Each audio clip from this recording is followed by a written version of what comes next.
Good morning students.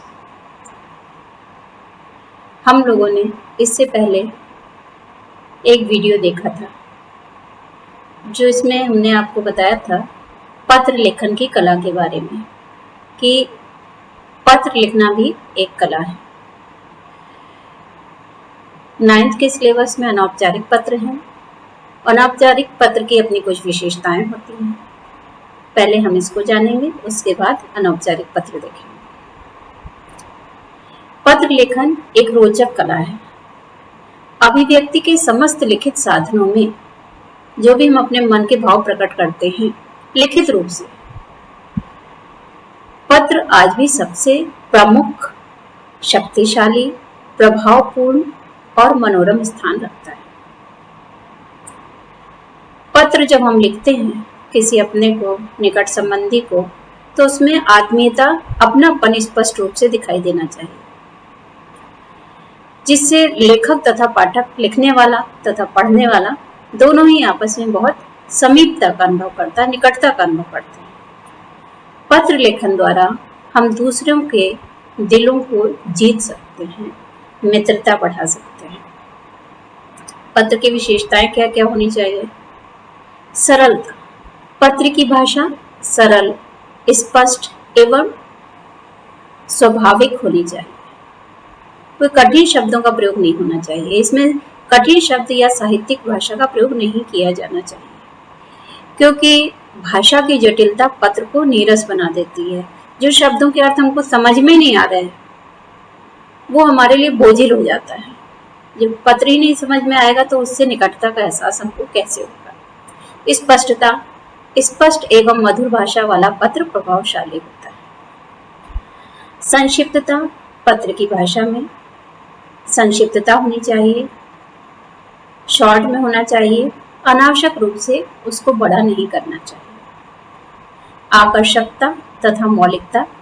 पत्र आकर्षक एवं सुंदर तथा शालीन भाषा में लिखा होना चाहिए।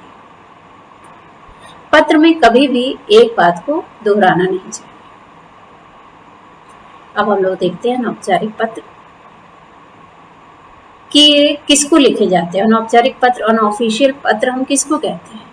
ये उन व्यक्तियों को लिखे जाते हैं जिनसे पत्र लेखक का, पत्र लिखने वाले का व्यक्तिगत या निजी संबंध होता है, बहुत क्लोज होता है। हम उसको जानते हैं। हमारे रिश्तेदार हो सकते हैं, मम्मी पापा हो सकते हैं, भाई बहन हो सकते हैं, मित्र हो सकते हैं, कोई भी सगा संबंधी, जिससे हमारे निजी संबंध होते हैं। इन पत्रों में आत्मीयता का भाव रहता है, अपनेपन का भाव रहता है तथा व्यक्तिगत बातों का भी उल्लेख किया जाता है, सुख दुख का उल्लेख किया जाता है, कोई घटना घट गई उसका उल्लेख किया जाता है, अपनी परेशानियों का उल्लेख किया जाता है। इस तरह के पत्र लेखन में व्यक्तिगत सुख दुख का ब्यौरा एवं विवरण रहता है। अनौपचारिक पत्रों के प्रकार देख लेते हैं। कई तरह के पत्र आते हैं अनौपचारिक पत्र में। बधाई पत्र। हम अपने मित्र को, अपने किसी रिश्तेदार को उसके जन्मदिन पर, उसके परीक्षा में सफल होने पर, उसके किसी पद पर, किसी पद के लिए उसका चयन हो गया है, पदोन्नति हो गई है, इसलिए हम बधाई पत्र लिखते हैं। निमंत्रण पत्र।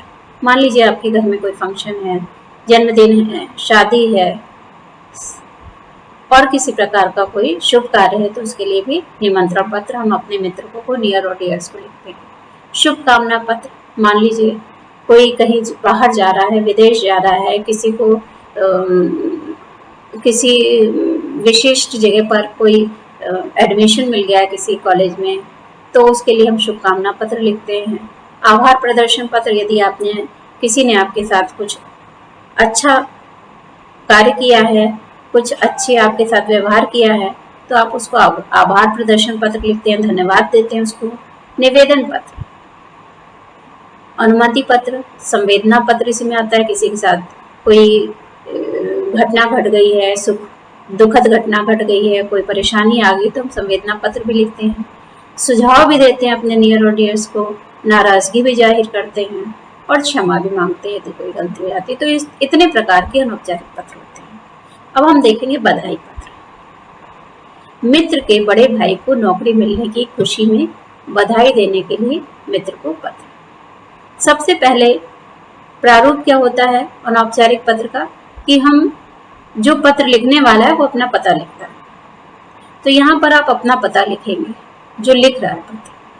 और चूंकि आप परीक्षा भवन से ये पत्र लिख रहे हैं, आपका पता किसी और को नहीं पता होना चाहिए कि किसने ये पत्र लिखा, तो इसलिए यहाँ पर परीक्षा भवन जबलपुर लिखेंगे। डेट लिखेंगे यहाँ पर, फिर अपने मित्र को देखें, प्रिय मुकेश, स्नेह,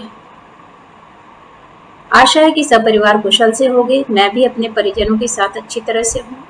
तुम्हारे चाचा जी के द्वारा ये पता चला कि तुम्हारे बड़े भाई की नौकरी एक बड़ी बहुराष्ट्रीय कंपनी में लग गई है। वह तो शुरू से ही बहुत परिश्रमी और होनहार थे। उनकी इस उपलब्धि पर तुमको बहुत बहुत बधाई। घर में सभी बड़ों को मेरा प्रणाम। पत्र की प्रतीक्षा में तुम्हारा आवास।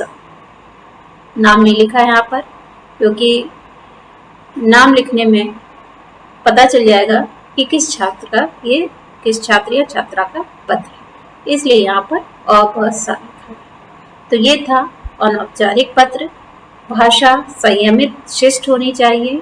किसी भी ऐसे शब्दों का इस्तेमाल नहीं होना चाहिए जो किसी को बुरा लगे, क्योंकि बोले हुए शब्द किसी के दिमाग में कभी रहते हैं और कभी खत्म हो जाते हैं, उनका प्रभाव खत्म हो जाता है समय के साथ। लेकिन लिखे हुए शब्द कभी भी मिटते नहीं हैं, इसलिए हमको बहुत ही शिष्ट तरीके से पत्र लिखना चाहिए, अपनेपन के साथ लिखना चाहिए।